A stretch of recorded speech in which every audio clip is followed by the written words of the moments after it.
কিস্তির ম্যাডামের লগে ল্যান্ড লাগাইছি। কি করুম, মার নাম দিয়ে একটা কিস্তি তুলছিলাম। ওখান কাম কইরে কিস্তি দিতে দিতে একবারে ফেপড়া মেপড়া বেড়ে জায়গা কিস্তি আর দিয়ে হারি না, দাঁড় দেনা কইরে মনে করেন বিধি কিস্তা করে হালাইছি। পরে মাথায় কুবুদ্ধি ঢুকলো যে কিস্তির ম্যাডামের লগে প্রেম করি একটু, হয়তো কিস্তিটা মাপ হবো নি। কি করবো ম্যাডামে খালি একদিন কিস্তির লেগা বারবার করে ফোন দিবেন হইছে।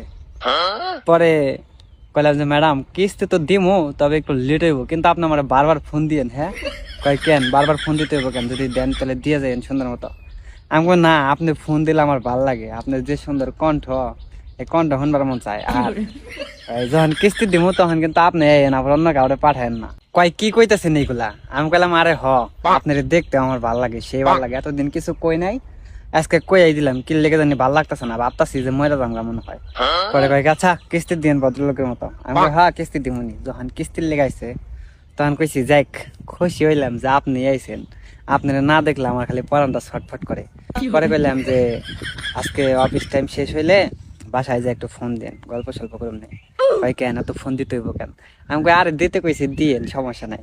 পরে অফিস শেষ করে বাসায় যে ফোন দিছে, কয় যে কি সমস্যা কি আপনার, বলেন কি হয়েছে।